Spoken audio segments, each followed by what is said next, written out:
Sir, আমাকে দেখেন তো পছন্দ হয় কিনা। রাস্তা দিয়ে হাঁটার সময় কোথা থেকে জানি মেয়েটা এসে কথাটা বলে উঠল। ওর দিকে আর চোখে তাকিয়ে আবারও হাঁটা ধরলাম। স্যার দেখেন না পছন্দ হয় কিনা। দেখো, আমাকে যেই রকম ভাবছো আমি সেই রকম না, আমাকে যেতে দাও। আমি আপনার থেকে কম রাখবো স্যার, দয়া করে ফিরিয়ে দিবেন না। দেখো, আমি তোমার প্রতি আগ্রহী নই, আমাকে জোর করে লাভ নাই। স্যার, আমি কিন্তু এখনো কুমারী আছি, তবুও আপনার কাছে কম দাম রাখবো। মেয়েটার কথার কোনো জবাব না দিয়ে আগের মতো হাঁটা শুরু করলাম। মেয়েটি আবারও আমার পথ আটকে দাঁড়ালো। আপনার যা ইচ্ছে তাই দিবেন, দয়া করে আমাকে ফিরিয়ে দিবেন না, আমার টাকার খুব প্রয়োজন। আমি একবার বলেছি যে তোমার প্রতি আমার আকর্ষণ নেই, তাহলে কেন এত জোর করছো? স্যার, আজ রাতে আমি আপনাকে চরম সুখ দেব, আপনি একবার অনুমতি দিন স্যার। আমি এবার টাল সামলাতে না পেরে মেয়েটার গালে কষিয়ে 2টা থাপ্পড় মারলাম। সমস্যা কি? তোমাকে একবার বলেছি না যে আমি এইরকম না, তাহলে এত জোর করছো কেন? থাপ্পড় খেয়ে মেয়েটা গালে হাত দিয়ে চুপ করে দাঁড়িয়ে আছে, তার চোখ দিয়ে ফোঁটা ফোঁটা অশ্রু ঝরে পড়ছে। স্যার, আমার টাকার খুব দরকার, দয়া করেন একটু আমার উপর। আমি এইবার মেয়েটার দিকে ভালো করে তাকিয়ে দেখি মেয়েটার ফিগারের গঠন মোটামুটি ভালোই। ফর্সা গালে থাপ্পড়ের দেহ মোটামুটি স্পষ্ট বোঝা যাচ্ছে। ওর দিকে ভালো করে তাকিয়ে নিজের ভিতর পশুটা যেন জেগে উঠেছে। ওকে, তাহলে চলো আমার সাথে। মেয়েটা খুশি হয়ে আমার সাথে যেতে লাগলো। আসার সময় 1 প্যাকেট সিগারেট নিয়ে আসলাম। বাসায় এসে চাবি দিয়ে দরজাটা খুললাম। বাসায় কি আপনি একা থাকেন? হঠাৎ করে মেয়েটা প্রশ্ন করে বসলো। চাকরির কাজে বাইরে থাকি, আর বাবা মা গ্রামে থাকে। ও আচ্ছা। তুমি গিয়ে ফ্রেশ হয়ে ওই রুমে বসো, আমি আসছি। এই বলে মেয়েটাকে একটা রুম দেখিয়ে দিলাম। মেয়েটা একটা মিষ্টি হাসি দিয়ে ওয়াশরুমে চলে গেল। এইদিকে আমি রান্নাঘরে গিয়ে 2 কাপ কফি বানিয়ে আনলাম। কাপ 2টা নিয়ে রুমে গেলাম। এই নিন, কফি খান। না স্যার, আমার নইলে দেরি হয়ে যাবে, আপনি আপনার কাজ শুরু করেন। এত তাড়াতাড়ি কিসের? সবুর করো, আগে কফি খেয়ে নাও। মেয়েটা আমার হাত থেকে কফির কাপটা নিয়ে চুমুক দিল। বাহ, আপনি তো খুব ভালো কফি বানাতে পারেন। পারি কিনা জানি না, তবে প্রতিদিন বানাতে বানাতে অভ্যাস হয়ে গেছে। কফি খাওয়া শেষ করে কাপটা পাশে রাখলাম। দয়া করে আপনি আপনার মুখটা পরিষ্কার করে আসেন, সিগারেটের গন্ধ আসছে খুব। আমি ছোট্ট একটা হাসি দিয়ে বলতে লাগলাম, বাহ, বেশ্যাদের আবার অস্বস্তি। বেশ্যা কথাটা শুনে যেন মেয়েটা বড় একটা শক খেলো, যেটা আমি স্পষ্ট দেখতে পেলাম। আমি ওয়াশরুমে গিয়ে ফ্রেশ হয়ে আসলাম। মেয়েটার দিকে তাকাতেই যেন আমার শরীরের কামনাটা আরো বেড়ে গেল। মেয়েটার দিকে হঠাৎ আকর্ষণ বেড়ে যাওয়ার কারণ হলো তার দেহটা। ওর দিকে আস্তে আস্তে এগোতে লাগলাম। আজকে তোমাকে সারা রাত আমার কাছে থাকতে হবে। সারা রাত থাকতে হবে? কেন? কোনো সমস্যা তোমার? তাহলে তো আপনার আজকে অনেক টাকা খরচ হবে। আপনার তো টাকার প্রয়োজন, তাহলে আমি টাকা দিতে রাজি। তাহলে আমার কোনো সমস্যা নাই থাকতে, আপনি আপনার কাজ শুরু করেন।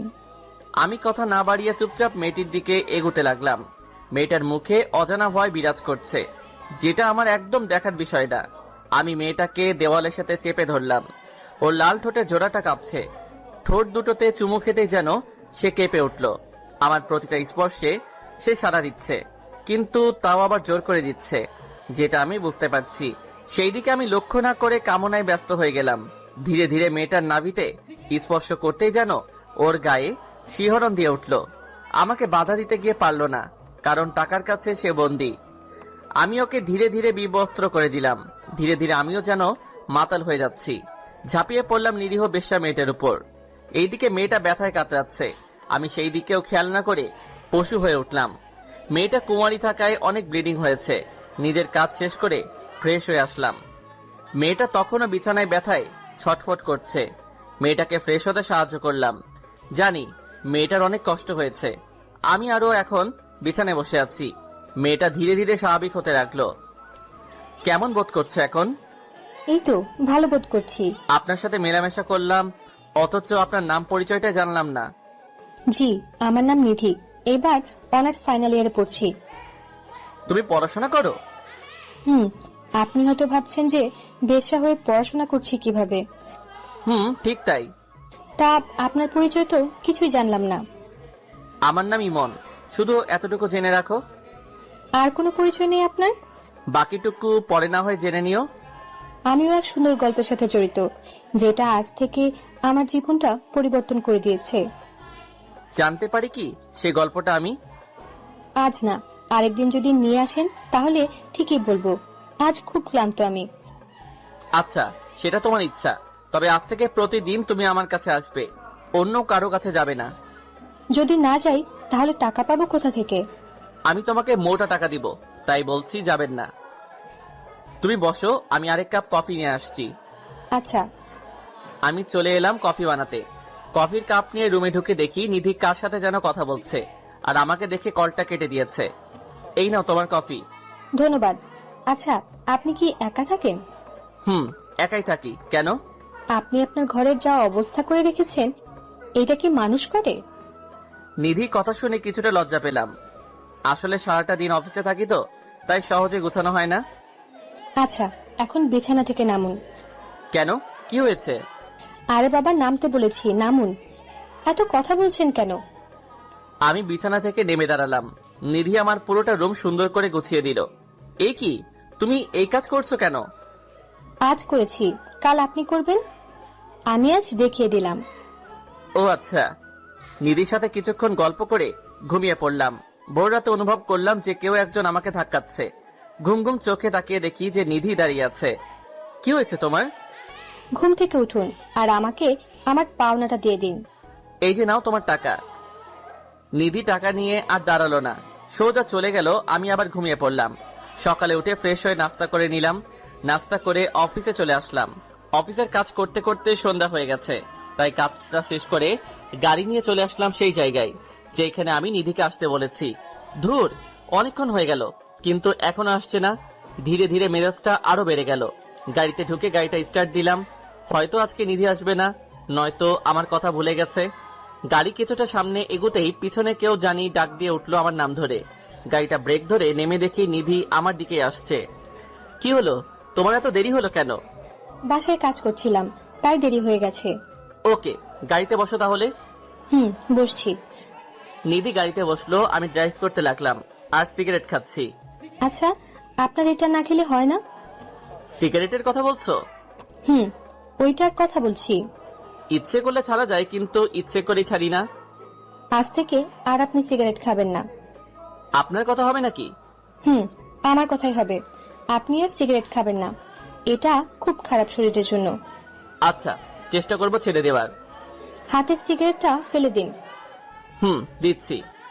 এই বলে হাত থেকে সিগারেটটা ফেলে দিলাম। এই তো গুড। আর যাতে না দেখি এগুলো খাচ্ছেন। আমি কিছু না বলে নিধির দিকে তাকিয়ে আছি। এই, রাস্তায় তাকান, না হলে অ্যাক্সিডেন্ট হবে। নিধির কথায় রাস্তায় মন দিলাম। তাকিয়ে তাকিয়ে কি দেখছেন? তোমাকে দেখছি, অপরূপ লাগছে তোমাকে। আমি তো আমার সবকিছু আপনাকে দিয়েছি। কিন্তু একটা জিনিস দেননি। কি দেই নাই আমি? না হয় পরেই বলবো। আচ্ছা। কথা বলতে বলতে দুজনে বাসায় চলে আসলাম। তুমি গিয়ে ফ্রেশ হয়ে আসো। আপনিও হয়ে আসুন। আসছি আমি। আমি চলে আসলাম ফ্রেশ হওয়ার জন্যে। ফ্রেশ হয়ে এসে কফি বানালাম। কফির কাপটা নিয়ে নিধির কাছে গেলাম। এই নাও, কফি খাও। আপনি এত কফি কিভাবে খেতে পারেন? কাপটা হাতে নিয়ে বলল, বাসায় একা থাকি তো, যখন ইচ্ছে বানিয়ে খাই, তাই অভ্যাস হয়ে গেছে। কফি খাওয়া শেষ করলাম দুজনে। নিন, এবার আপনি আপনার কাজ শুরু করেন। কাজ শুরু করা যাবে, আগে তুমি কেন এই লাইনে এসেছো তার গল্পটা শোনাও আমাকে। আচ্ছা, সেটা না হয় কাজের পর শোনাবো। আপনি আগে কাজ শুরু করেন। আগে তুমি গল্পটা বলো। গল্প শুনেছি আপনাকে ভালো করে। এই বলে নিধি তার ঠোঁট দিয়ে আমার ঠোঁট দুইটা তার দখলে নিয়ে যায়। নিজেকে সামলাতে না পেরে সাড়া দিতে লাগলাম আমি ওর প্রতিটা স্পর্শে। নিধিকে যখন স্পর্শ করি ততবারই সে কেঁপে কেঁপে উঠছে, যেন অজানা শিহরণ বয়ে যাচ্ছে আমার শরীরে। আমি নিজের কাজে ব্যস্ত। এক পর্যায়ে নিধিকে বিবস্ত্র করে নিজের চাহিদাটা মেটাতে লাগলাম। মেয়েটি জবাই করা মুরগির মতো ছটফট করছে। হঠাৎ নিধি কোনো সাড়া দিচ্ছে না। তাকিয়ে দেখি ও অজ্ঞান হয়ে গেছে। নিজের চাহিদার কাজটা রেখে পানি ছিটিয়ে দিলাম ওর মুখে। নিধি চোখ মেলে তাকালো। ঠিক আছো তুমি? কিছুটা। ওকে, তুমি রেস্ট নাও, তোমাকে আর বিরক্ত করব না। না না, আপনি আপনার কাজ করে যান, আমি সহ্য করে থাকতে পারবো। তুমি একটু অপেক্ষা করো, আমি কফি নিয়ে আসছি। হুম, আচ্ছা। আমি আবার কফি বানাতে গেলাম। কফিটা বানিয়ে ওর হাতে কাপটা দিলাম। দুজনে পাশাপাশি বসে আছি। ও কাপে চুমুক দিচ্ছে আর কথা বলে যাচ্ছে। এমন সময় ওর কল আসলো। ও আমার কলটা ধরতে বিব্রত হচ্ছে, সেটা আমি বুঝতে পেরেছি। তুমি কলটা ধরো আর স্পিকার অন করে কথা বলো। নিধি কিছু না বলে চুপচাপ আমার দিকে তাকিয়ে আছে। কি হলো, কথা কি কানে যাচ্ছে না? কলটা ধরে স্পিকারটা অন করো। মেয়েটা অনিচ্ছা সত্ত্বেও আমার জোরাজোরিতে বাধ্য হয়ে রিসিভ করলো কলটা। কলটা রিসিভ করতেই একটা বাচ্চা ছেলের আওয়াজ শুনতে পেলাম। আপু, তুমি কই? আজকেও বাসায় আসবে না? আজকে অনেক চাপ রে অফিসে, তুই খেয়ে ঘুমিয়ে যা। না, আমি তোমাকে ছাড়া খাবো না, তুমি আসলে খাবো। তুই এখনো কিছু খাস নাই? না, তুমি না আসলে আমি খাবো না। একটু বুঝার চেষ্টা কর ভাই, আমি কাজে আছি। ফিরতে ফিরতে সকাল হয়ে যাবে। আমি তোমার সাথে আর কথা বলবো না, তুমি মায়ের সাথে কথা বলো। কিরে নিধি, তুই আজকেও কি বাসায় আসবি না? কি করে আসি আমি? চাপ অনেক, আসা সম্ভব হবে না। তুই ছাড়া যে অপু খাবার খাবে না।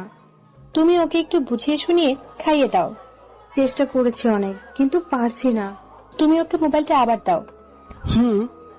বলো আপু। লক্ষ্মী ভাই আমার, আজকে খেয়ে নে, কাল আমি থাকবো তোর সাথে, আর তোর জন্য অনেক চকলেট কিনে আনবো। আচ্ছা, আজকের মতো খাচ্ছি, আর খাবো না। খেয়ে চুপ করে ঘুমিয়ে যা। আচ্ছা আপু, মায়ের সাথে কথা বলো। কিরে, কিছু বলবি? তুই কি কিছু খেয়েছিস?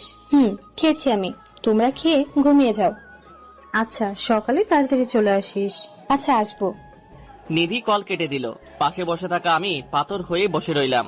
খেয়াল করলাম ওর চোখের কোণে পানি। রাতে খাবার খেয়েছো? খেয়েছি। আমার দিকে তাকাও। নিধি আমার দিকে একবার তাকিয়ে চোখ নামিয়ে ফেললো।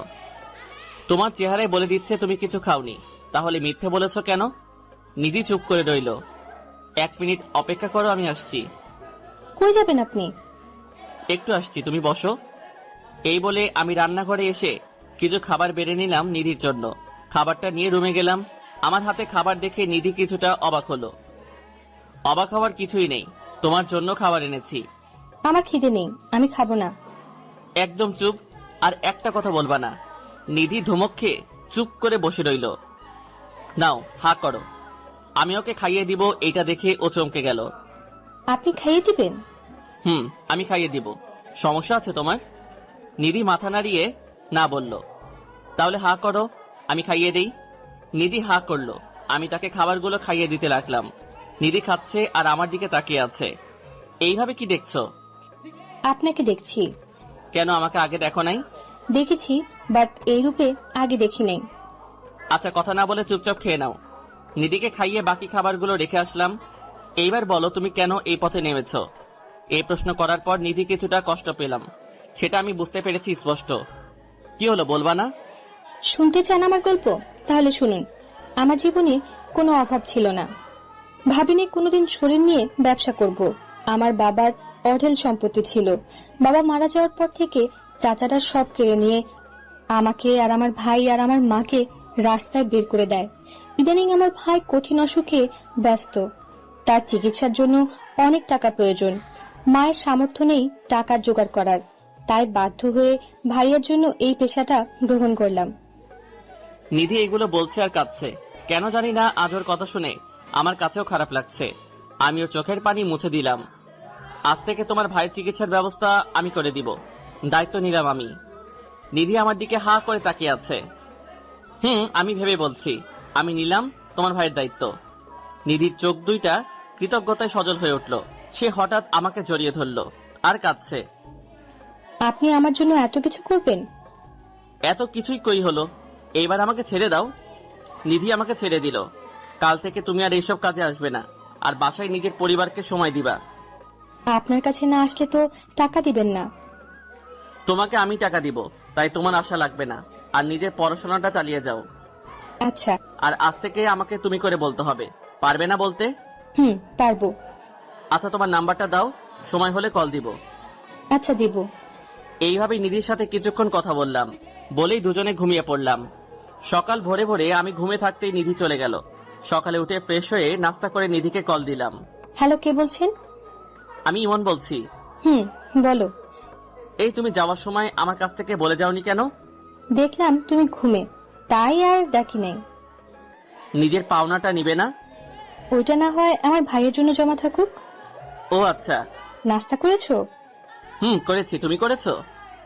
করেছি। এখন কলেজে যাচ্ছি। ওকে, সাবধানে যেও। তুমিও সাবধানে অফিসে যেও। বাই। গিয়ে অফিসের জন্য রেডি হয়ে অফিসে চলে আসলাম। কাজ করতে করতে দুপুর হয়ে গেছে। এমন সময় নিধির কল আসলো। বলো নিধি। এই, দুপুরে কিছু খেয়েছো?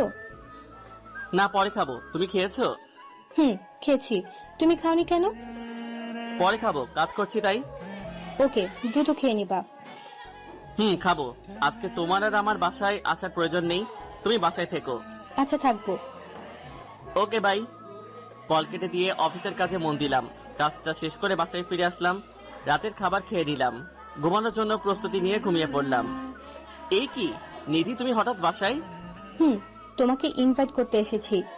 আমাকে ইনভাইট করতে এসেছো? কিসের জন্য?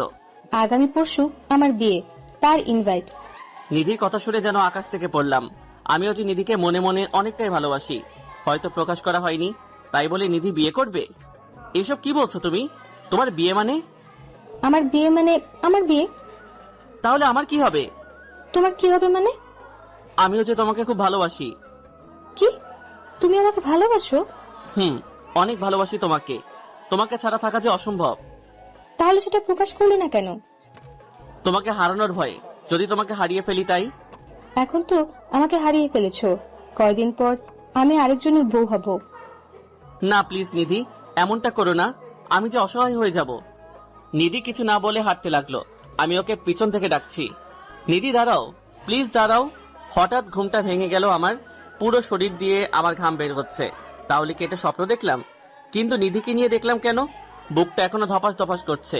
ঢকঢক করে এক গ্লাস পানি খেয়ে নিলাম। তাও যেন কেউ বুকের ভিতর হাতুড়ি দিয়ে পিটাচ্ছে। আচ্ছা, আমি নিধিকে নিয়ে এই স্বপ্ন দেখলাম কেন? এই 2 দিনে মেয়েটার প্রতি মায়া জন্মে গেছে, তাই বলে এই স্বপ্ন দেখবো আমি? নিধিকে একটা কল দিব? না থাক, হয়তো এখনো ঘুমিয়ে আছে, তাই আর কল দিলাম না। হঠাৎ মোবাইলে যেন কেউ কল দিয়ে বসলো। তাকিয়ে দেখি নিধির কল। কি ব্যাপার নিধি, এই সময় কল দিল কেন?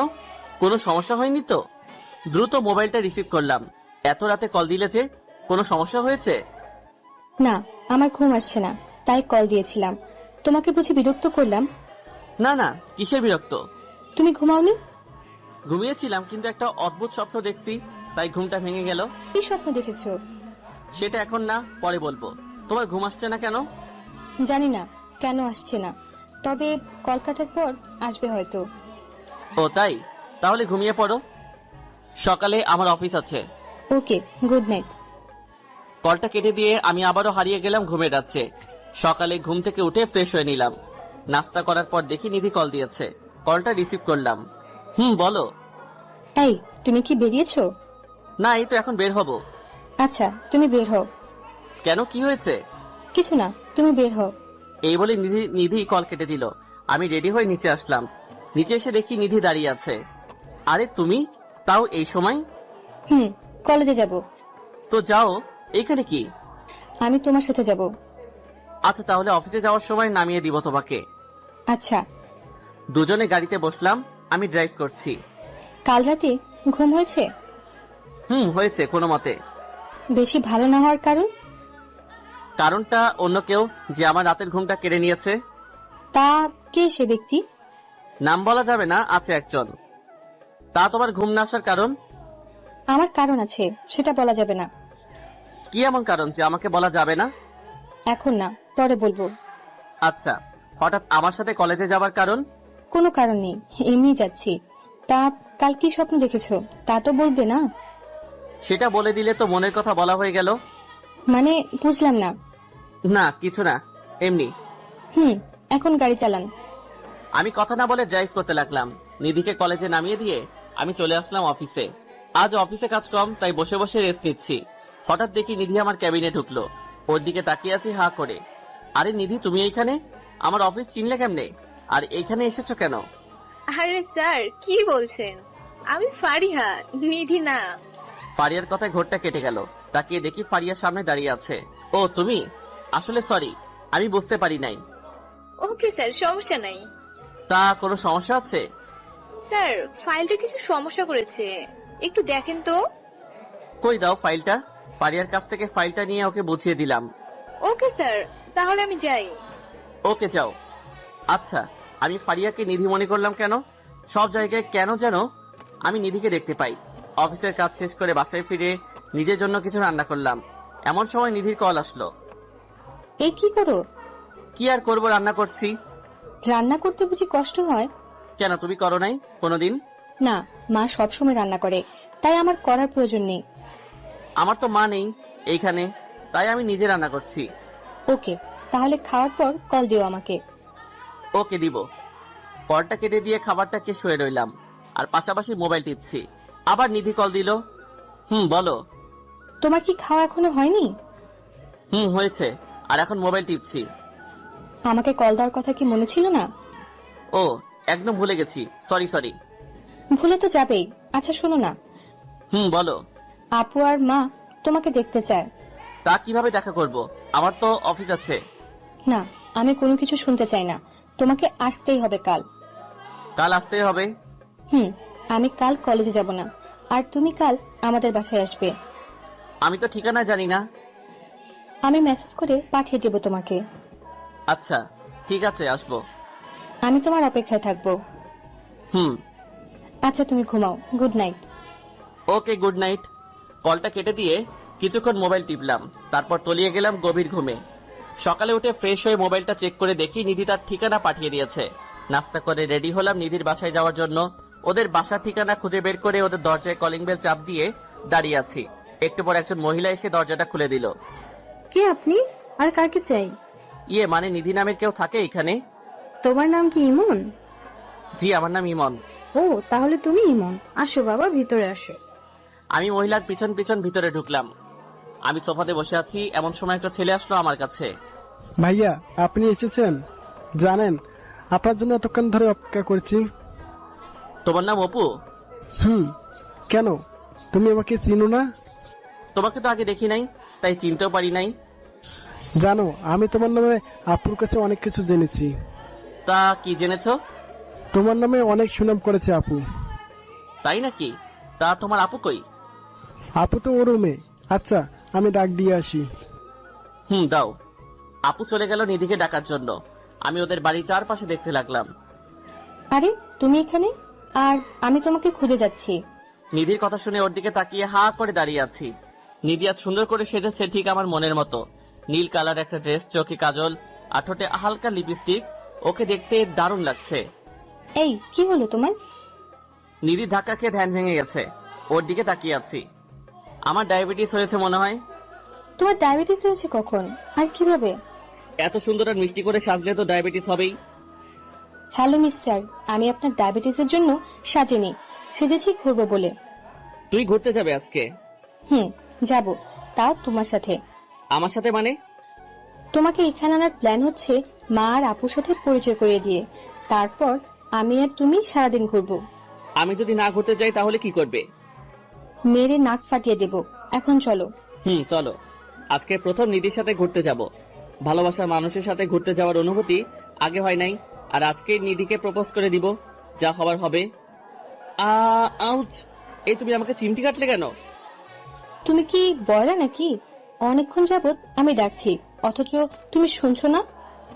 আসলে আমি একটা কথা ভাবছি, তাই শুনতে পারি নাই। এভাবে হাঁটবে নাকি একটা রিক্সা নেবে? ওকে দাঁড়াও, আমি রিক্সা ডাকছি। একটা রিক্সা ডেকে নিধির পাশে বসলাম। নিধির পাশে বসতেই আজান শিহরণ দিয়ে কাজ করছে মনে। ইমন, তুমি কি কিছুই বুঝো না? আমি আবার কি বুঝবো? সত্যি কিছু বুঝো না? আরে আজব তো, বলবো তো কি বুঝবো। না, কিছু না, এমনি বললাম। চলো রিক্সা থেকে নেই, ওই জায়গায় যাই। চলো। রিক্সা থেকে নেমে ভাড়াটা পরিশোধ করে আমি আর নিধি চলে আসলাম একটা লেকের পাশে। চারদিকটা খুব শান্ত বিরাজ করছে।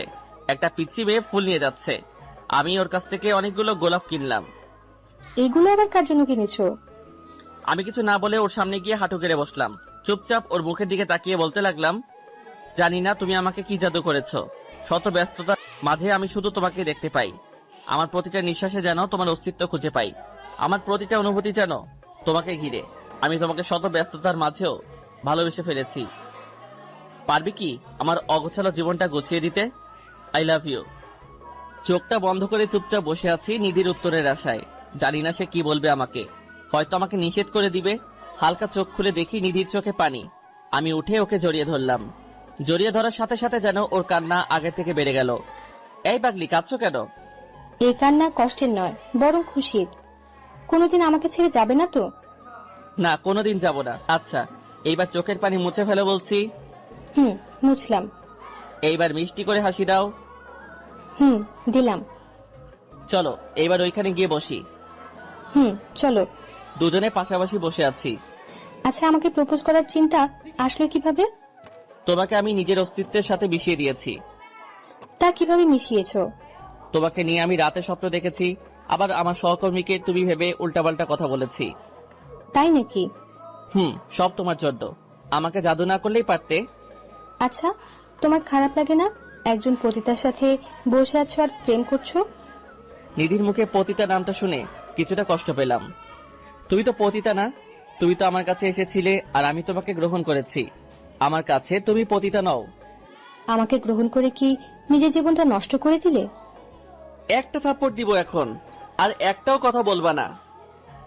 যেটা সত্যি তাই বললাম। আমি চলে যাব নাকি এখান থেকে? ওকে, সরি, আর বলবো না। মনে থাকে যেন, আমি তোমাকে খুব শীঘ্রই বিয়ে করে নিজের করে নিব। আমাকে তোমার বাবা মায়ের কাছে নিয়ে যাবে না? অফিসটা বন্ধ দিলে আমি তোমাকে নিয়ে যাব। ওকে। এখন চলো কিছু কিনবো। কি কিনবে এখন? আগে চলো, তারপর দেখবে কি কিনি। ওকে, চলো। নিধিকে নিয়ে একটা মার্কেটে গেলাম। মেয়েদের শপে ঢুকতেই নিধি হাত ধরে ফেললো। কি হলো, হাত ধরলে কেন? এটা তো মেয়েদের পণ্যের দোকান, এখানে তুমি কি করবে? ভিতরে চলো, কাজ আছে। নিধি আর আমি ভিতরে ঢুকে শাড়ি দেখতে লাগলাম। নিধি অবাক চোখে আমার দিকে তাকাচ্ছে আর আমার সাথে হাঁটছে। 2টা শাড়ি কিনলাম, আর ছোটদের জামা আর প্যান্ট কিনলাম। আচ্ছা, এগুলো কিসের জন্য কিনেছো? আর এগুলো তো মেয়েদের কাপড়। আমি তো মেয়েদের গুলাই কিনলাম, একজনকে দিব বলে। কাকে দিবে এগুলো? সেটা না হয় পরেই বলবো। ওকে, আজকে আর ঘুরবো না, এখন বাসায় যাব। ওকে চলো, তোমাকে এগিয়ে দিয়ে আসি। চলো। নিধিকে পাশের সিটে বসিয়ে ড্রাইভ করে ওদের বাসার সামনে নিয়ে এলাম। এই নাও, এইগুলা তোমাদের জন্য।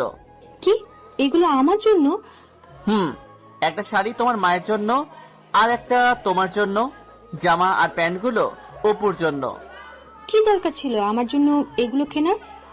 চুপচাপ এইগুলো নাও, আমাকে আবার যেতে হবে। সাবধানে যেও। ওকে, বাই। নিধিকে বিদায় দিয়ে বাসায় চলে আসলাম। বাসায় আসতে আসতে বিকেল হয়ে গেছে। পরের দিন সকালে নাস্তা করে অফিসে যাওয়ার জন্য রেডি হচ্ছি, এমন সময় নিধি কল দিল। বলো। এই, তুমি অফিসে যাওয়ার সময় আমাদের এদিক দিয়ে আসবা। কেন?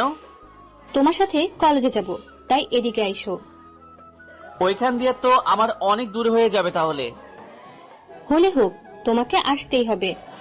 ওকে, আমি গাড়ি নিয়ে তোমাদের ওইখান দিয়ে আসছি। ওকে, তাড়াতাড়ি আইসো, আমি অপেক্ষা করছি। আসছি। কলটা কেটে দিয়ে তাড়াতাড়ি রেডি হয়ে নিলাম। গাড়ি নিয়ে দ্রুত চলে আসলাম নিধির বাসার সামনে। গিয়ে দেখি নিধি রাস্তায় দাঁড়িয়ে আছে। আমি ওর সামনে গাড়িটা দাঁড় করালাম। উঠে পড়ো তাড়াতাড়ি। নিধি আমার পাশে বসলো। আমি ড্রাইভ শুরু করলাম। হঠাৎ আমাকে এইখান দিয়ে আসতে বলেছো কেন? আমি প্রতিদিন তোমার ওইখানে যেতে পারবো না, তাই তোমাকে এখানে আসতে বলছি। এইখানে আসলে আমার আরো দেরি হয়ে যায়। হলে হোক, তবুও তুমি আসবে।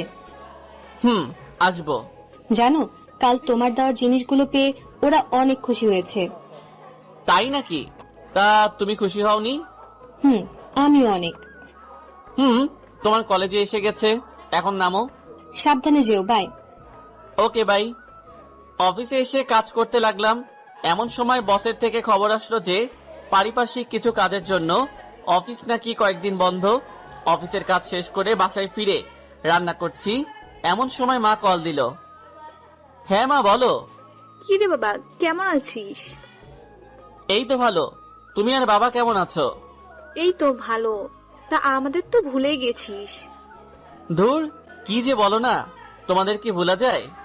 সেই কবে যে মায়ের সাথে দেখা করছিলি, এরপর তো আর দেখা করলি না।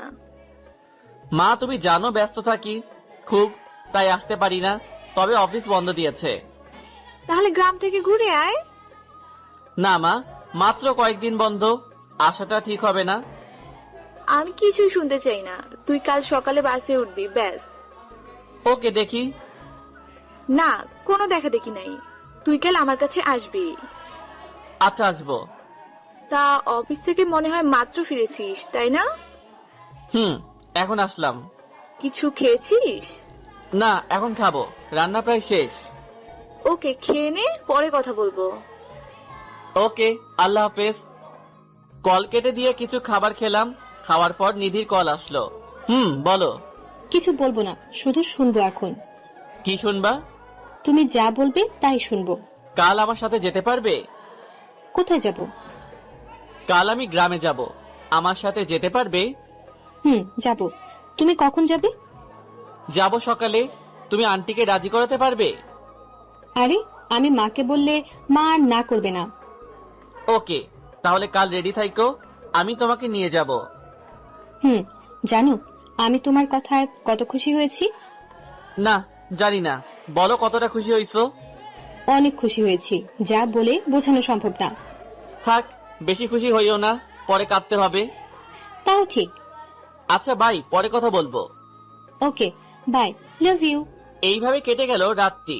পরের দিন সকালে নাস্তা করে রেডি হয়ে নিলাম বাড়িতে যাওয়ার উদ্দেশ্যে। রেডি হয়ে গাড়ি নিয়ে বেরিয়ে পড়লাম নিধির বাসার উদ্দেশ্যে। অনেকক্ষণ হয়ে গেল মহারানীদের বাসার নিচে অপেক্ষা করছি। মহারানী সেজে আসলো। ওকে দেখে আমি অবাক হয়ে দাঁড়িয়ে আছি। এত সেজে আসার কারণটা আমার অজানা। এত কি দেখছো আমাকে? এইভাবে তো আমাকে প্রেমের ফাঁদে ফেলেছো। তাই? তা আমাকে কেমন লাগছে? সেটার বর্ণনা দেওয়ার জন্য আমার দাঁত নেই। কেন? তোমাকে অনেক সুন্দর লাগছে। এখন চলো। আসছি। নিধি আমার পাশে বসেছে। প্রায় ঘন্টাখানেক ড্রাইভ করছি, এখনো 3 ঘন্টার রাস্তা বাকি। এই শোনো না। বলো, শুনছি। আমার অনেক বমি পাচ্ছে, শরীরটা খুব ক্লান্ত লাগছে। মেডিসিন কিনে দিব নাকি? না, আমি একটু কাত হয়ে ঘুমাবো। কাত হয়ে গাড়ির মধ্যে কিভাবে ঘুমাবা? তুমি ড্রাইভ করো, আমি তোমার কোলে ঘুমাচ্ছি। ওকে, ঘুমাও। নিধি আমাকে শক্ত করে চেপে ধরে আমার কোলে ঘুমিয়ে গেল। এইদিকে আমি আমার মতো ড্রাইভ করছি আর নিধির মাথায় হাত বোলাচ্ছি। 3 ঘন্টা পর আমি আমার গ্রামের বাড়িতে আসলাম। এইদিকে নিধি এখনো ঘুমিয়ে আছে। এই নিধি, উঠো। কি হয়েছে? ডাকছো কেন? আমরা চলে আসছি, তুমি উঠে পড়ো। না, আমি ঘুমাবো, আমার খুব ক্লান্ত লাগছে। এই যে ঘরে গিয়ে ঘুমাবা, এখন চলো। এই বলে আমি নিধিকে উঠিয়ে দিলাম কোল থেকে। কচু, তোমার জন্য ঘুমাতে পারলাম না ঠিক করে। আমি আর নিধি বাসার সামনে এসে কলিং বেল চাপ দিলাম। মা এসে দরজা খুলে দিল। আমি সোজা গিয়ে মাকে জড়িয়ে ধরলাম। মা আমাকে দেখে কেঁদে দেয়। মা, তুমি কাঁদছো কেন? দেখো না, আমি এসে গেছি। আমাদের কথা বুঝি তোর মনে পড়ে না? পড়লে কি আর আসা যায়? এত ব্যস্ততা আমাকে দেখাতে আসিস না। বাহিরে দাঁড়িয়ে রাখবা নাকি ভিতরে যেতে দিবা? আয়, ভিতরে আয়। আমি আর নিধি ভিতরে গেলাম। কি রে, মেয়েটা কে? এই, কি হলো? মাকে সালাম করো। করছি। বাহ, মেয়েটা তো দারুণ মিষ্টি। তা মেয়েটা কে রে? মা, মানে ও হচ্ছে।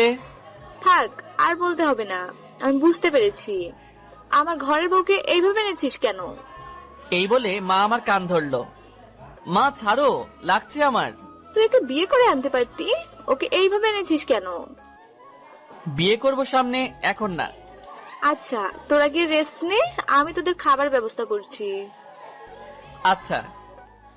আমি নিধিকে নিয়ে আমার রুমে চলে আসলাম। এটা তোমার রুম? এটাই আমার রুম। বাহ, খুব গোছানো রুম তোমার, ঠিক তোমার মতো। তোমার ক্লান্তি ভাবটা কি আছে নাকি চলে গেছে? শাশুড়ি মাকে দেখে একদম চলে গেছে।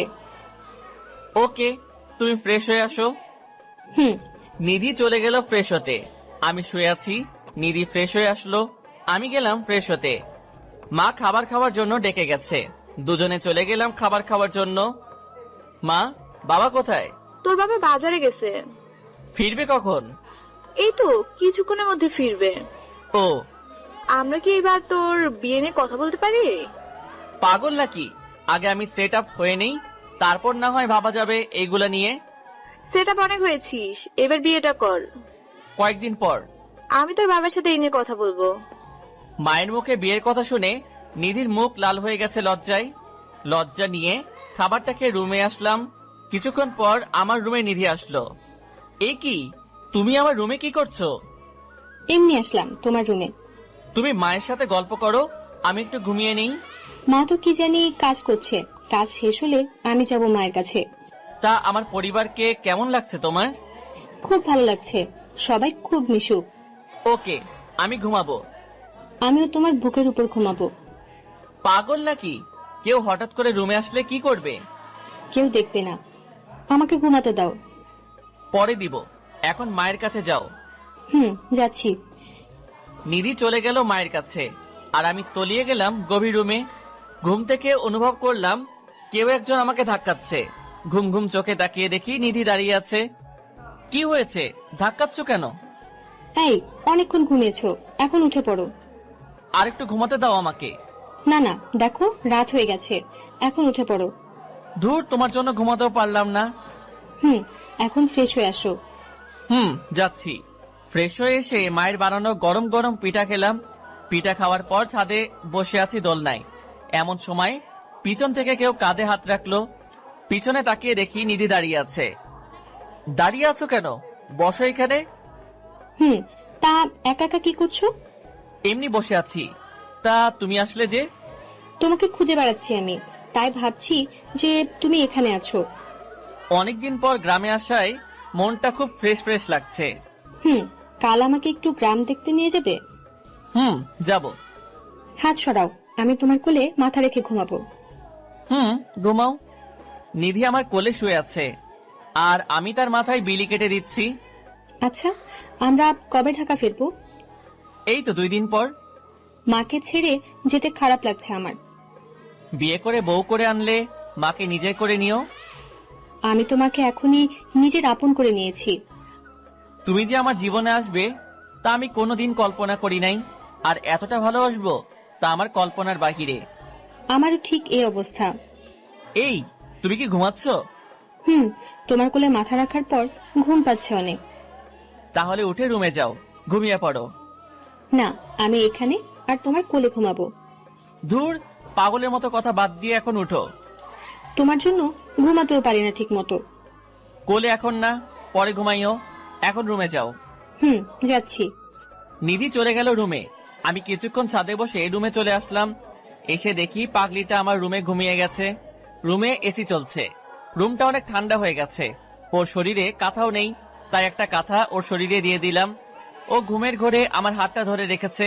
আমি ওর কপালে একটা ভালোবাসার পরশ এঁকে অন্য রুমে চলে আসলাম। এসে ঘুমিয়ে গেলাম। পরের দিন ভোর রাতে অনুভব করলাম কেউ একজন বুকের উপর খুব চাপ দিচ্ছে। ঘুম চোখে দেখি নিধি শুয়ে আছে। আমি ওকে দেখে লাফ দিয়ে উঠেছি, যার কারণে নিধি মাটিতে পড়ে গেল। ও মারে, মরে গেলাম রে, কোমরটা মনে হয় শেষ। ওর চিৎকার শুনে দ্রুত ওর মুখ চেপে ধরলাম। এই, কি করছো? এত জোরে চিৎকার করছো কেন? তুমি আমাকে ফেলে দিলে কেন? তুমি যেইভাবে শুয়েছিলা আমি ভাবছি আরো ভূত শুয়ে আছে। তাই বলে কি এইভাবে আমাকে ফেলে দিবা নাকি?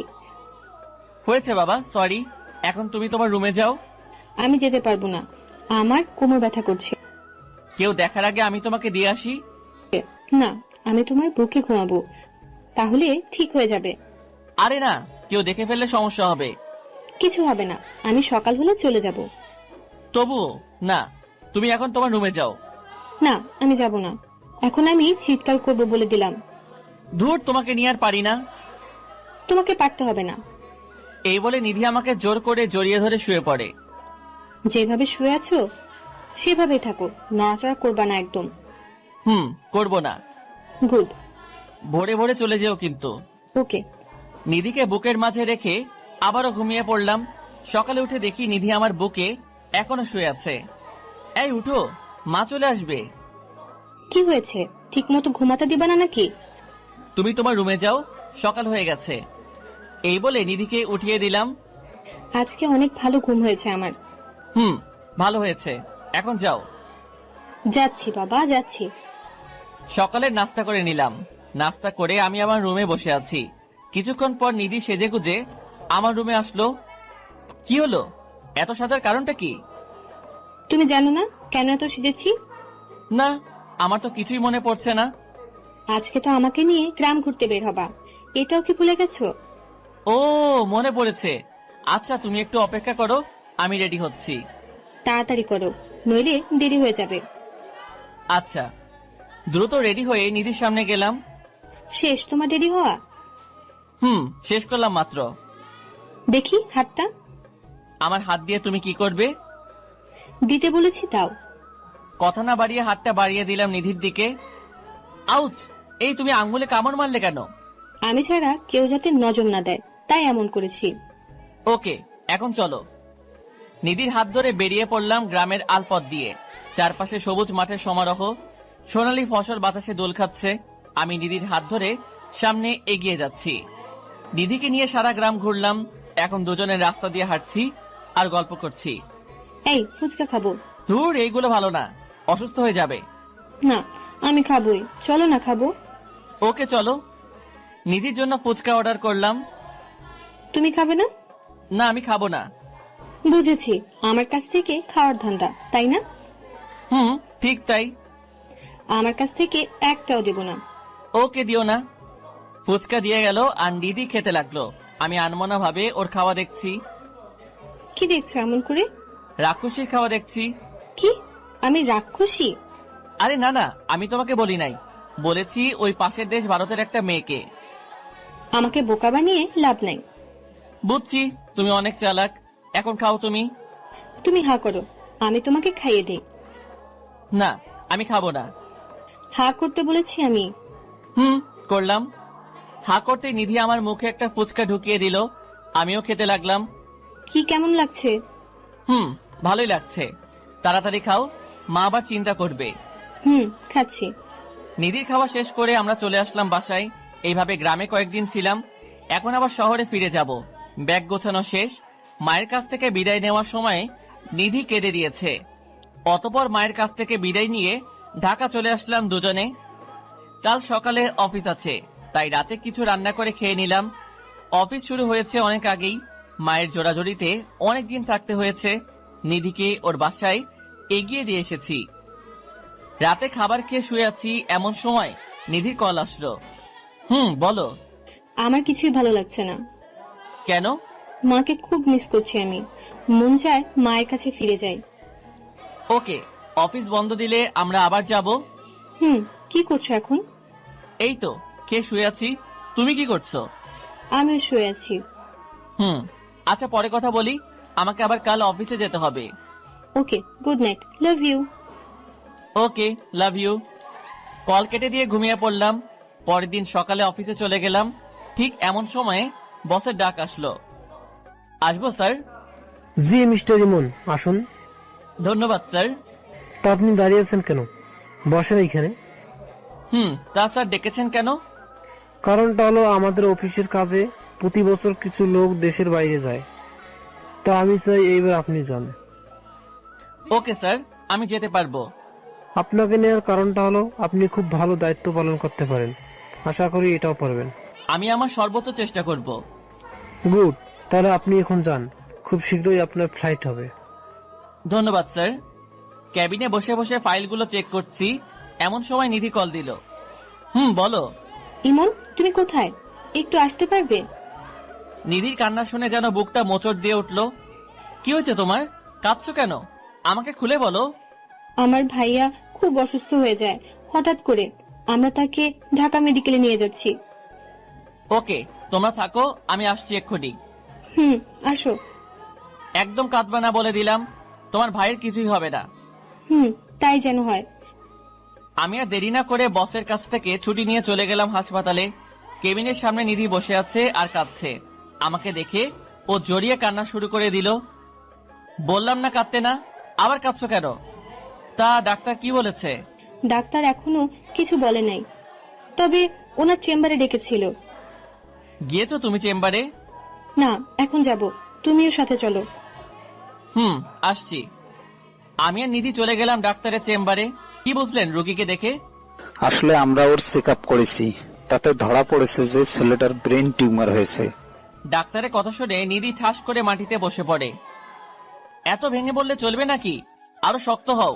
আমরা কাল ওকে অপারেশন করব, তাতে অনেক টাকা যেতে পারে। টাকার কথা চিন্তা করার দরকার নাই, আপনারা আপনাদের কাজ শুরু করেন। ওকে, তাহলে কাল আমরা অপারেশন শুরু করব। তাই করুন। ডাক্তারের চেম্বার থেকে বেরিয়ে এসে অপুর ক্যাবিনে ঢুকলাম। ছেলেটা গুটিসুটি মেরে শুয়ে আছে। অপু, কেমন লাগছে এখন? জি ভাইয়া, ভালো লাগছে। তুমি খুব দ্রুত সুস্থ হয়ে উঠবে, চিন্তা করো না। আচ্ছা, আর যা যা খেতে মন চাইবে তা তোমার আপুকে বলবে। ঠিক আছে। আমি ক্যাবিন থেকে বেরিয়ে পড়লাম। নিধি, এই টাকাগুলো রাখো। না না, টাকার দরকার নেই আমার। আছে, অপুর হঠাৎ কিছু লাগতে পারে, তাই টাকাগুলো দরকার আছে। না থাক, লাগবে না। নিতে বলেছি তোমাকে। নিধি চুপচাপ আমার কাছ থেকে টাকাগুলো নিল। যা যা লাগবে আমাকে কল করে জানিও, আমি এসে দিয়ে যাব। আর চিন্তা করো না, অপু ঠিক হয়ে যাবে। তাই যেন হয়। আচ্ছা, তোমার মা কোথায়? মা টেনশন করবে বলে ওনাকে আর সাথে নিয়ে আসি নাই। ভালো করেছো, আর ঠিক মতো খাবার খাবে। তাহলে আমি যাই। ওকে, সাবধানে যেও। আমি চলে আসলাম বাসায়। অফিসের কাজে বাহিরে যাওয়ার কথা নিধিকে বলি নাই, কারণ এই অবস্থাতে যদি ওই কথা বলি তাহলে মন আরো ভেঙে পড়বে। বাসায় এসে কিছু খাবার খেয়ে নিলাম। হঠাৎ বসের কল আসলো। হ্যাঁ স্যার, বলেন। তোমার কাল অফিসে আসার দরকার নাই, তোমার কাল 7টায় ফ্লাইট। স্যার, এত তাড়াতাড়ি? হঠাৎ সময়টা নির্ধারণ করা হয়েছে। ওকে স্যার, আমি আসবো। কল কেটে দিয়ে ভাবতে লাগলাম কি করব আমি এখন। কাল অপুর অপারেশন, আবার কাল ফ্লাইট। কোন দিকে যাব আমি? ফ্লাইটের কথা যদি নিধিকে জানাই তাহলে ওর মনটা ভেঙে যাবে। না থাক, ওকে কাল আমার ড্রাইভারকে দিয়ে টাকাটা পাঠিয়ে দিব, আর সময় বুঝে ফ্লাইটের কথাটা বলবো। তাড়াতাড়ি করে ব্যাগটা গুছিয়ে নিলাম। অপুর খবর নেওয়ার জন্য নিধিকে কল দিলাম। নিধির মোবাইল বন্ধ আছে, হয়তো চার্জ নেই মোবাইলে। রাতে মোবাইলটা চার্জ দিয়ে শুয়ে পড়লাম। ভোর রাতে উঠলাম। আচ্ছা, নিধিকে কি এখন কল দিব? না থাক, ও এখন ঘুমাচ্ছে, বিরক্ত করে লাভ নাই। অপারেশনের টাকা আমার ড্রাইভারের কাছে দিয়ে আমি চলে আসলাম এয়ারপোর্টে। অফিসের আরো কর্মকর্তা আমার সাথে যাচ্ছে। আমরা সবাই সিঙ্গাপুরে যাব। সবাই বিমানে বসলো, আর বিমান সিঙ্গাপুরের উদ্দেশ্যে উড্ডয়ন করলো। এইদিকে অপুর অপারেশন এখন হবে। বাটা ড্রাইভার টাকা নিয়ে এখনো যায় নাই। নিধি বাধ্য হয়ে আমাকে কল করলো। ফ্লাইট মোড অন থাকার কারণে মোবাইল বিজি বলছে। বারবার চেষ্টা করেও লাভ হয়নি। নিধির খুব চিন্তা হচ্ছে। কি হলো, আপনি কি এখনো টাকার ব্যবস্থা করতে পারেননি? ডাক্তার সাহেব, টাকার ব্যবস্থা করা আছে, আপনি অপারেশন শুরু করেন, আমি আসছি। ওকে। নিধি বাধ্য হয়ে আমার বাসায় চলে আসলো। এসে দেখে বাসায় তালা দেওয়া। যেইটা দেখার মানসিক প্রস্তুতি নিধির ছিল না। সে আবারও পাগলের মতো আমাকে কল করতে লাগলো, কিন্তু প্রতিবার বিজি বলছে। শেষমেশ সে ধপাস করে মাটিতে বসে পড়ে। তাহলে কি ইমন আমাকে ঠকালো? যাকে এত বিশ্বাস করলাম সে কিনা আমাকে ঠকাতে পারলো? নিজের সর্বস্ব দিয়েও ভাইটার জন্য কিছু করতে পারলাম না। আমি কোনোদিন ভাবতেও পারি নাই যে ভালোবাসার নাম করে সে আমাকে এভাবে ঠকাবে। তাহলে কিসের জন্য আমি নিজেকে সামলে রেখেছি? আমি আবার হয়ে উঠবো পতিতা। আরে, যার জন্য এত কিছু করলাম সেই যদি আমাকে ঠকাতে পারে, তাহলে আমি কেন ওর জন্য নিজেকে সংযত করে রাখবো? নিজের ভাইয়ের জন্য আমি সবকিছু করতে পারি। আমাকে যেই করেই হোক টাকার ব্যবস্থা করতে হবে। এই বলে নিধি নিজের ভাইয়ের জীবনটা বাঁচানোর জন্য চলে গেল পতিতালয়। সে আজ নিজেকে বিলিয়ে দিবে। যত এগুচ্ছে তত মনে হচ্ছে সে পাপের দিকে যাচ্ছে। তার মন কিছুতেই সাড়া দিচ্ছে না। অবশেষে নিজের ইচ্ছার বিরুদ্ধে সে চলে গেল পতিতালয়। একজন বড়লোক ব্যক্তি নিধিকে টাকার বিনিময়ে পছন্দ করেছে। নিধি এখন রুমে বসে আছে আর মাথাটা নিচু করে কাঁদছে। কারো উপস্থিতি টের পেয়ে সে একটু নড়ে চড়ে বসলো। এই যে সুন্দরী, ওইভাবে না থেকে আমার কাছে আসো। নিধি এইবার নিজেকে সামলাতে পারলো না, হুড়হুড় করে কেঁদে দেয়। দয়া করে আমাকে ছেড়ে দিন, আমি অনিচ্ছায় এই কাজে আসছি। আমি তোমাকে মোটা টাকা দেব, এখন আমার চাহিদা মেটাও। আমি আপনার পায়ে পড়ি, আমাকে যেতে দিন। আমার শরীরে আমার ভালোবাসার স্পর্শ রয়েছে। মানে? আর আপনি অনিশ্চয় কাজটা করছেন কেন? সে অনেক কাহিনী, আপনি কি শুনবেন সেই কাহিনী? শুনবো। নিধি তার পরিবারের কথা ও ইমনের বিশ্বাসঘাতকতার কথা প্রকাশ করে দেয় আর কাঁদতে থাকে। আপনি কাঁদবেন না, আমি আপনাকে সাহায্য করব। আপনি আমাকে সাহায্য করবেন মানে? আমি আপনাকে বোন হিসেবে সাহায্য করতে চাই। আপনার ভাইয়ের চিকিৎসার টাকা আমি দেব। আজকে তার অপারেশন। যেই ছেলে আপনার জীবন নিয়ে খেলা করেছে, আপনি তাকে ছুঁড়ে ফেলে দিন মন থেকে। তা হয়তো কোনোদিন সম্ভব নয়। আচ্ছা, সেটা আপনার ইচ্ছা। আমাকে এখন অপুর কাছে নিয়ে যাবেন? নিধির চোখ দুইটা কৃতজ্ঞতায় সজল হয়ে উঠল। চলুন, আমাকে হাসপাতালে নিয়ে চলুন। যাচ্ছি। এইদিকে আমরা ফ্লাইট থেকে নেমে হোটেলে চলে আসলাম। এসে মোবাইলটা অন করলাম, বাট চেক করা হয়নি। ফ্রেশ হয়ে খাবারটা খেয়ে কিছুক্ষণ বিশ্রাম নিলাম। সকালের ঘুম থেকে উঠে মোবাইলটা হাতে নিয়ে দেখি নিধির অনেকগুলো কল। হয়তো আমাকে না পেয়ে বারবার কল দিয়ে গেছে। দেরি না করে ওকে কল দিলাম।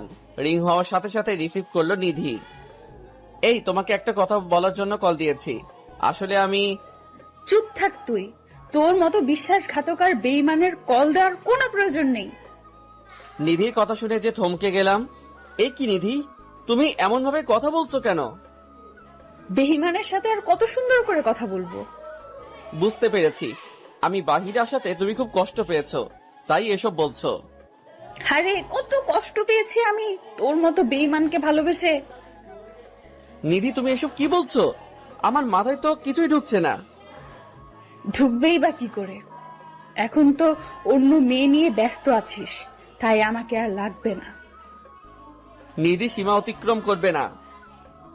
আরে আমি তো সীমার কাছেই যাইনি, আর তুই আমাকে এভাবে ঠকাতে পারলি? আরে তুমি কি বলছো?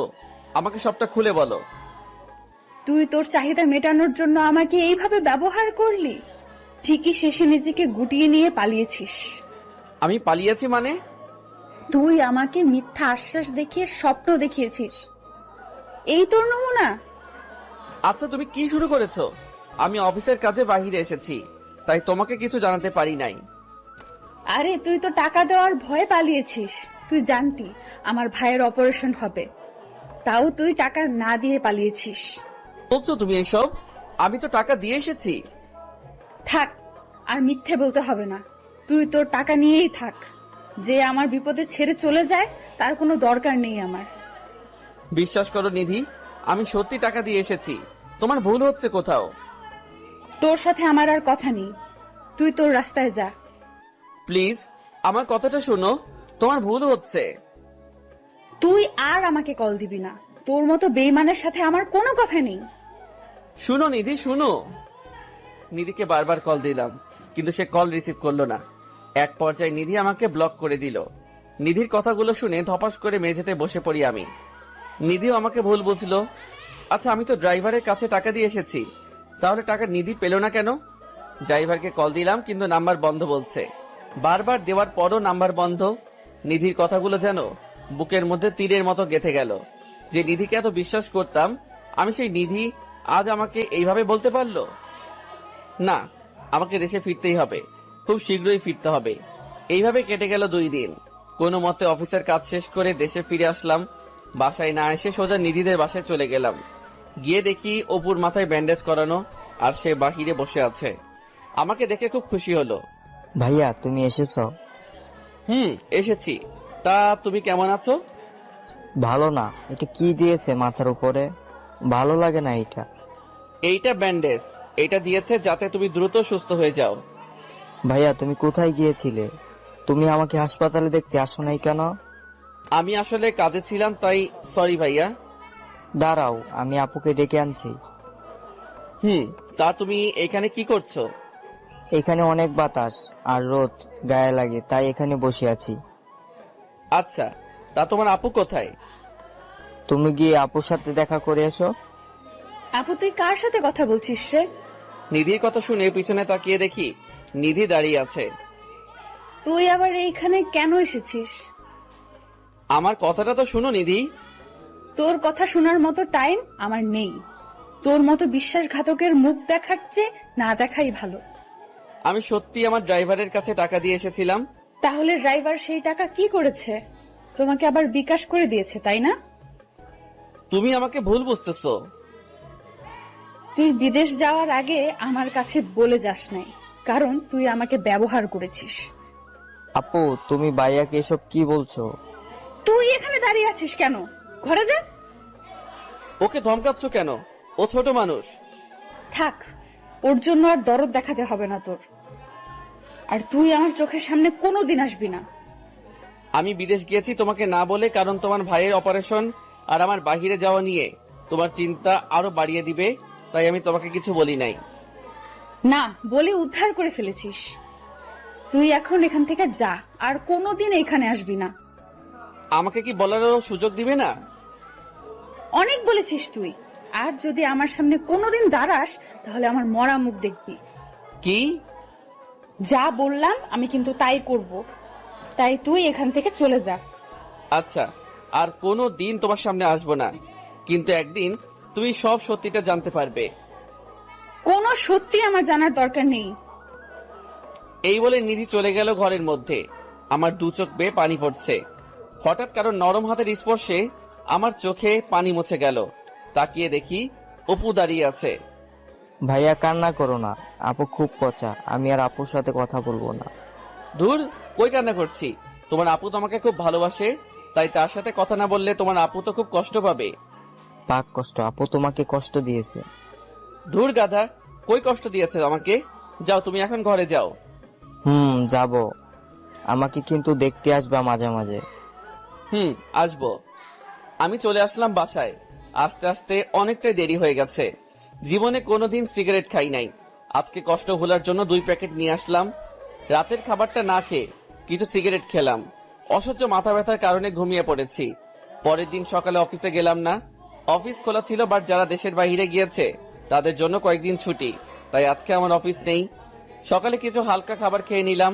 খাবারটাও ঠিক মতো খেতে পারছি না। বারবার নিধি অপমানজনক কথাগুলো মনে পড়ছে। ড্রাইভারের সাথে হিসেব মেটানোর জন্য চলে গেলাম ওর বাসায়। গিয়ে দেখি ও বাহিরে বসে আছে আর চায়ের কাপে চুমুক দিচ্ছে।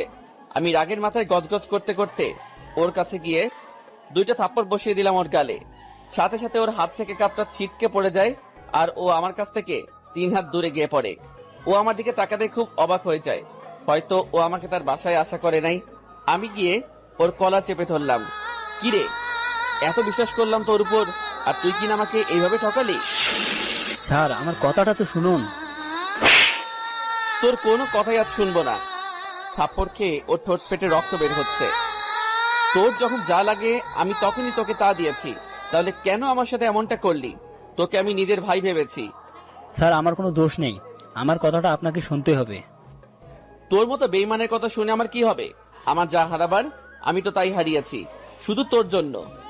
না, আপনি কিছুই হারান নাই স্যার। আমি আপনার কথা মতো সেদিন টাকা দিতে গিয়েছিলাম। তারপর কি হয়েছে তারপর বল। আমি সেদিন টাকা নিয়ে একটা নির্জন রোড দিয়ে যাওয়ার সময় কিছু বকাটে ছেলের শিকার হই আমি। তারপর কি হয়েছে? তারপর ওরা আমাকে সার্চ করে টাকাগুলো নিয়ে যায়। বাহ, ভালোই গল্প বানিয়েছিস। বিশ্বাস করুন স্যার, এটা গল্প না। টাকা দেয় নাই বলে ওরা আমার পিঠে কোপ দিয়ে দেয়। বিশ্বাস না হলে আপনি দেখুন। এই বলে ড্রাইভার তার শার্ট খুলে দেখায় আমাকে। সত্যি তার পিঠে অনেকটাই জখম করা কাটা স্থান রয়েছে। তারপরে যদি বিশ্বাস না হয় তাহলে আমার মায়ের কসম খেয়ে বলছি স্যার, আপনার একটা টাকাও আমি নেই। তাহলে তোর মোবাইল বন্ধ কেন? এই ঘটনার পর আমি হাসপাতালে ছিলাম একদিন, আর আপনার ভয়ে মোবাইলটা বন্ধ করে রেখেছি।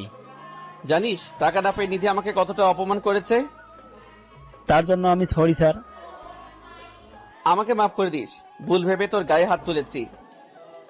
এই বলে আমি চলে আসতে লাগলাম গাড়িতে করে। রাস্তার দিকে নজর পড়তেই দেখি নিধি একজন লোকের গাড়িতে উঠেছে। লোকটার গাড়িটাকে ফলো করতে করতে আসলাম। দেখি একটা বিল্ডিং এর সামনে থামছে। আমি মোবাইলটা বের করে ভিডিও করে নিলাম। দুজনে হাসাহাসি করতে করতে ভিতরে প্রবেশ করলো। আমিও তাদের পিছন পিছন ঢুকলাম। দেখি এইটা একটা অফিস। নিধিকে লোকটা ক্যাবিনে ঢুকিয়ে দরজা আটকে দিল। নিধির এই আচরণ দেখে খুব কষ্ট পেলাম। এখন সে আমাকে ছেড়ে অন্যজনকে নিয়ে ব্যস্ত। চুপচাপ সব দেখেও না দেখার ভান করে বাসায় চলে আসলাম। আসার সময় সিগারেট নিয়ে এসেছি। এই একদিনের সিগারেট যেন আমার খুব আপন বন্ধু হয়ে উঠেছে। দুপুরে খাবারটাও ঠিক মতো খাওয়া হলো না। একটা একটা সিগারেট খাচ্ছি আর মোবাইলে করা ভিডিও দেখছি। বাহ নিধি বাহ, আমাকে একটু সুযোগ দিলে না? এখন তুমি তোমার নতুন জীবন সঙ্গী নিয়ে ব্যস্ত। যদি আমার টাকা তোমার ভাইয়ের চিকিৎসার কাজে না লাগে, তাহলে তুমি এত টাকা কোথা থেকে ম্যানেজ করলে? নিশ্চয়ই নিজের শরীরটাকে বিক্রয় করে দিয়েছো ওই সঙ্গীর কাছে। তোমাকে আমি অপেক্ষা করতে বলেছিলাম, কিন্তু তুমি আমার জন্য 2 দিন অপেক্ষা করতে পারলা না। তুমি ঠিকই আমার কথা অমান্য করে অপরের সাথে রাত কাটিয়েছো। তাহলে আমি ইমন তোমাকে আর গ্রহণ করব না। এইটাই আমার সিদ্ধান্ত, যে এই মেয়ে আমার জন্য অপেক্ষা না করে নিজের শরীরটাকে বিক্রয় করে দেয়, তাকে গ্রহণ করা সম্ভব নয়। আজ থেকে নিধির জন্য আমার মনে ভালোবাসার পরিবর্তে থাকবে শুধু ঘৃণা। আজ থেকে নিধিকে আমি ভুলে যাব। সুখে থাকুক সে তার নতুন জীবন সাথীর সাথে। এইসব ভাবছি আর চোখ বেয়ে পানি পড়ছে। চোখটা মুছে আবারও সিগারেট টানতে লাগলাম। যতটা টান দিচ্ছি মনে হচ্ছে নিধির জন্য ভালোবাসা তত মুছে যাচ্ছে। সে এখন অন্যের স্পর্শে পাগল, আমার জন্য তার কিছুই নাই। সিগারেটটা খেতে খেতে মাথাটা ঘোরাতে শুরু করলো। সিগারেটটা হাত থেকে পড়ে গেলে আমি হারিয়ে গেলাম গভীর ঘুমে। না, আমাকে নিধি ভাবির ভুল ধারণা ভাঙাতে হবে। আমি চাই না আমার জন্য ইমন স্যার আর ওনার জীবনের ক্ষতি হোক। আমি ওনার সাথে দেখা করব। এই বলে ড্রাইভার নিধির বাসার উদ্দেশ্যে রওনা দিল। নিধির বাসায় এসে কলিং বেল চাপ দিতে নিধির মা দরজা খুলে দেয়। কে তুমি বাবা?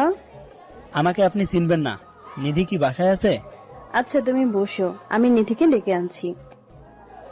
ড্রাইভার ভিতরে গিয়ে বসলো। কিছুক্ষণ পর নিধি ড্রাইভারের সামনে আসলো। কে আপনি? আর আমাকে কেন দরকার? আমি হচ্ছি ইমন স্যারের পার্সোনাল ড্রাইভার। ও, তা কিসের জন্য এখানে এসেছেন? ওকালতি করার জন্য? না, স্যারের জন্য ওকালতি করার ক্ষমতা আমার নেই। তাহলে যা বলার জন্য এসেছেন সেটা বলে বিদায় হন। আমি আপনার এইখানে এসেছি আপনার চোখের কালো গ্লাসটা খুলে দিতে। আমি কোনো কালো গ্লাস পরি নাই।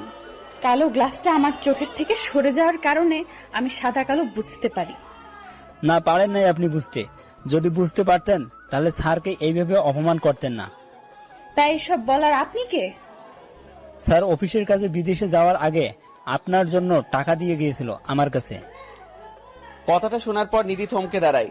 অবাক চাহনিতে ড্রাইভারের দিকে তাকায়। ইমন টাকা দিয়েছিল? আমার কাছে টাকা দিয়েছিল এবং সেই টাকা নিয়ে আমি আপনার কাছে আসার সময়। চুপ করে থাকবেন না, বলুন কি হয়েছে? টাকা নিয়ে আসার সময় কিছু ছিনতাইকারী টাকাগুলো আমার কাছ থেকে নিয়ে যায় এবং আমার পিঠে কোপ বসিয়ে দেয় একটা। টাকা দিতে পারবো না বলে আমি আর আপনার কাছে আসি নাই, আর মোবাইলটাও অফ করে রাখি।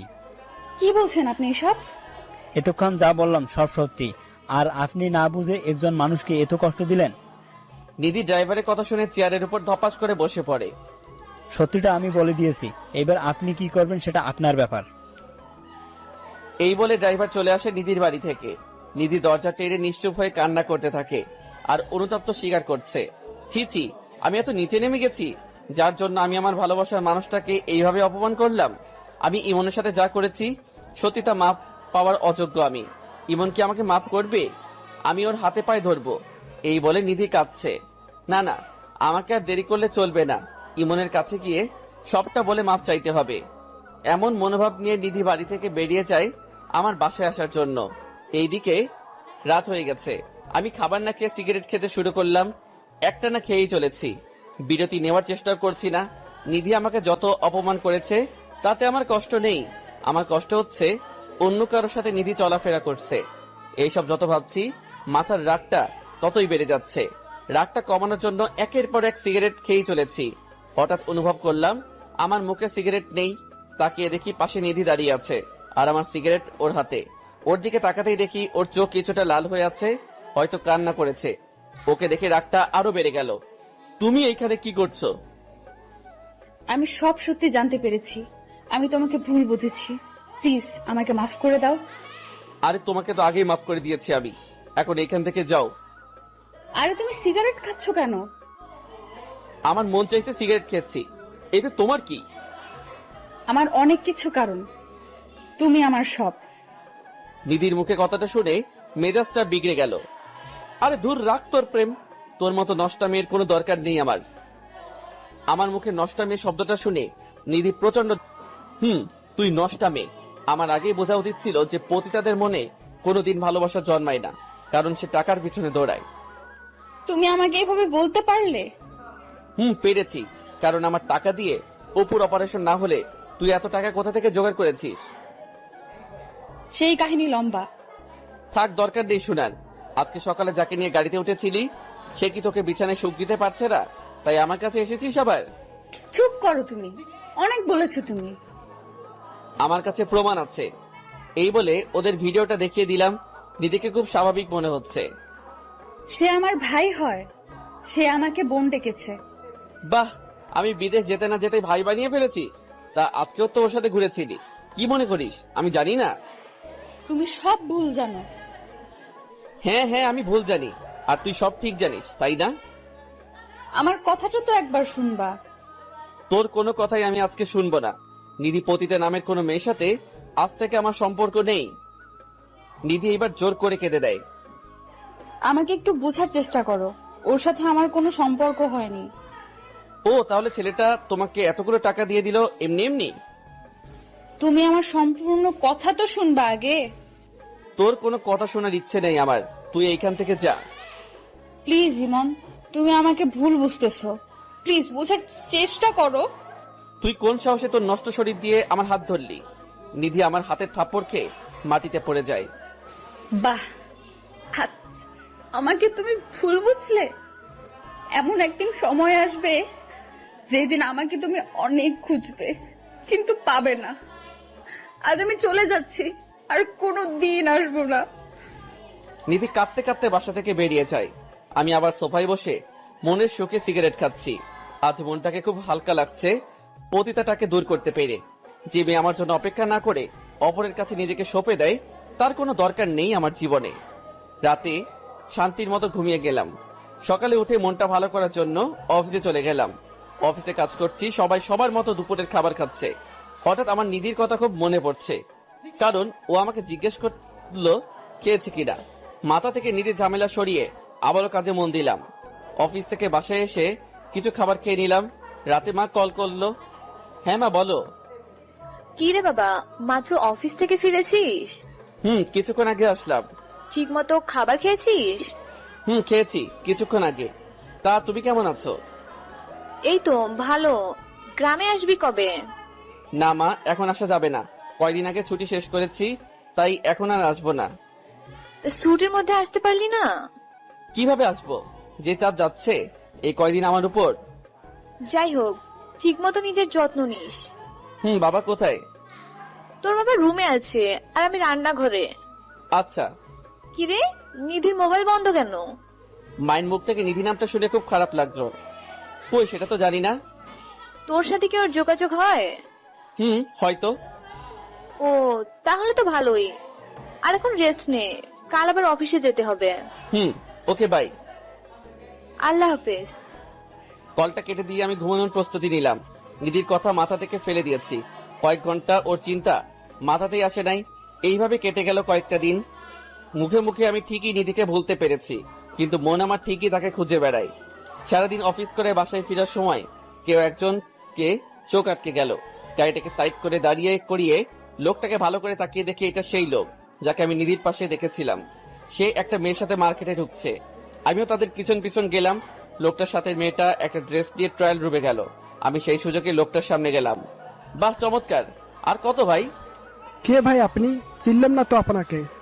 আপনি আমাকে চিনবেন না, কিন্তু আমি আপনাকে খুব ভালো করে চিনি। তা নিজের পরিচয়টা দিলে ভালো হতো। নিধি নামের কোনো মেয়েকে চিনেন? হ্যাঁ, চিনি তো তাকে। তা সে কোথায়? আসলে চেনার কথা। সেই প্রশ্ন আমাকে কেন করেন?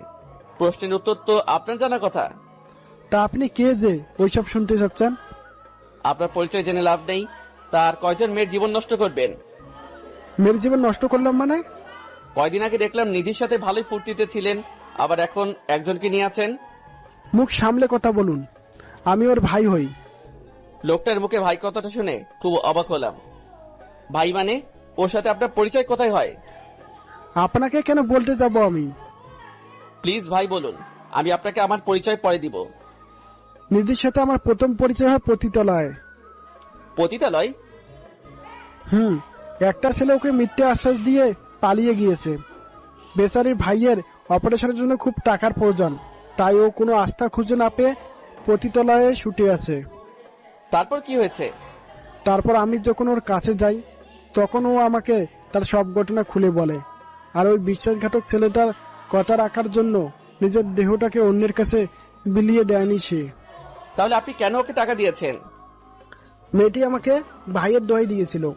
ওকে দেখে নিজের বোনের মতো মনে হয়েছিল, তাই ওকে বোন ভেবে ওর ভাইয়ের অপারেশনের টাকা আমি দিয়ে দেই। কি? তাহলে আপনার সাথে নিধির কোনো অনৈতিক সম্পর্ক নেই? না, আমাদের মাঝে ওইসব হয়নি। ওই দিন দেখলাম আপনি ওকে গাড়িতে নিয়ে কোথায় জানি যাচ্ছিলেন, তা কোথায় গিয়েছেন? ওই দিন ওকে নিয়ে আমি আমার অফিসে গিয়েছি কাজ দেওয়ার জন্য, কারণ নিজের পরিবার চালানোর জন্য কিছু কাজ করতে হয়, তাই নিজের বোনকে নিজের অফিসে কাজ দিয়েছিলাম। আমি লোকটার কথা শুনে যেন পাগল হয়ে যাচ্ছি, আমার মাথাটা ভন ভন করে ঘুরছে। তা আপনি কে যে এত কিছু জিজ্ঞেস করলেন? আমি সেই ছেলে যে নিধির সাথে বেইমানি করেছিল।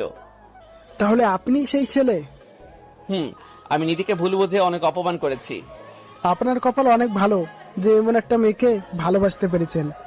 সময় থাকতে কাছের মানুষটাকে আপন করে নিন। বাই। আমি কথা না বাড়িয়ে সোজা গাড়িটা নিয়ে নিধির বাসার দিকে রওনা দিলাম। যাওয়ার পথে নিজের উপর খুব রাগ হচ্ছিল। সঠিকটা না জেনে আমি ওকে কত অপমান করলাম, এমনকি ওর গায়ে হাত তুললাম। নিজের কাজের জন্য নিজে খুব লজ্জা পাচ্ছি। নিধির বাসায় এসে কলিং বেল চাপ দিলাম। দরজা খুললো এক অপরিচিত মহিলা। কাকে চাই এখানে? এটা তো নিধিদের বাসা, তাই না?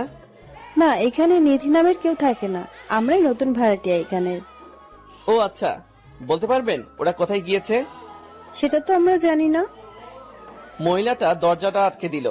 নিধিদের বাসার আশেপাশে সবাইকে জিজ্ঞেস করলাম, কেউ জানে না কোথায় গিয়েছে। হাজারো মনের ব্যথা নিয়ে আর সাথে আপন বন্ধু সিগারেট নিয়ে বাসায় আসলাম। বাসায় এসে বসে বসে সিগারেট টানছি আর নিধির কথা ভাবছি। আমি মেয়েটাকে কত কষ্ট দিলাম, না বুঝে অনেক কষ্ট দিয়েছি।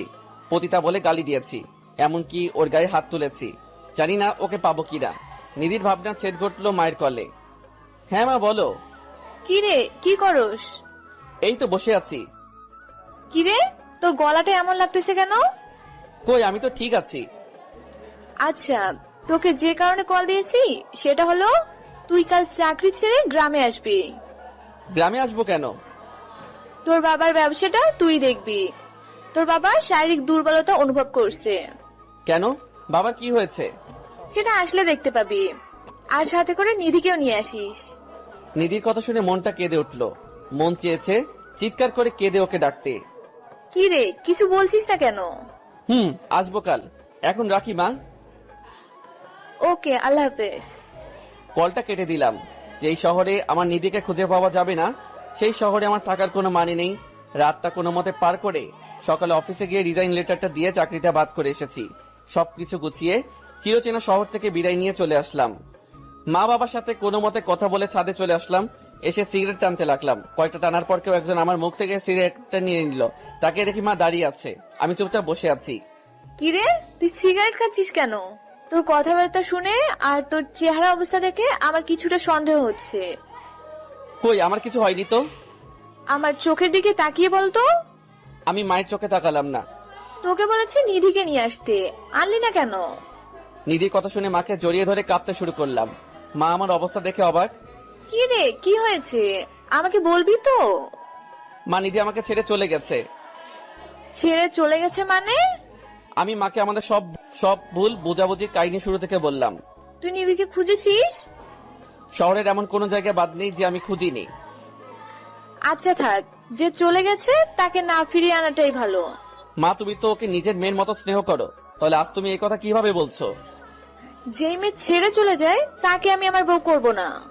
মা, কিন্তু। না, আর কোনো কিন্তু নেই। খাবার খেতে চল, আমরা অপেক্ষা করছি। তুমি যাও, আমি আসছি। মায়ের পিছন পিছন খাবার খেতে গেলাম। কোনো মতে খাবারটা খেয়ে রুমে চলে আসছি। এইভাবে কেটে গেল কয়েকটি মাস। নিধিকে আমি আগের মতো ভালোবাসি। পাগড়িটাকে আমি আমার মন থেকে সরাতে পারি নাই। আমি এখন আমার বাবার কাজটা দেখাশোনা করছি। রাতে বসে বসে মোবাইল টিপছি, এমন সময় মা আর বাবা আমার রুমে আসলো। আমরা তোর বিয়ে ঠিক করে ফেলেছি। কি আমার বিয়ে মানে? তোর বিয়ে মানে তোর বিয়ে? তোর অবস্থা আমরা দেখতে পারছি না, তাই আমরা এই সিদ্ধান্ত নিয়েছি। আমাকে একবারও জিজ্ঞেস করতে পারো নাই যে আমার মতামত আছে কিনা? আমরা তোর মতামত শুনবো না। এখন বল, তুই কি রাজি? না, আমি এই বিয়ে করব না। তাহলে শুনে রাখ, যদি না করিস এই বিয়ে, তাহলে আমাকে আর তোর বাবাকে অকালে হারাতে হবে। পাগল হয়ে গেছো নাকি তোমরা? এসব কি বলছো? দেখ বাবা, আমাদের তো খুব ইচ্ছে হয় যে আমার ঘরে একটা লক্ষ্মী আসবে আর আমার নাতি নাতনি হবে। এই ইচ্ছেগুলো কি আমাদের অপরাধ? তুই নিধির কথা ভেবে নিজেকে কষ্ট দিচ্ছিস কেন? হয়তো নিধিও তার সংসার নিয়ে ব্যস্ত। হয়তো। তাহলে তুই এই বিয়েতে মত দিয়ে দে বাবা। তোমরা যা ভালো বোঝো তাই করো। এই তো আমার লক্ষ্য।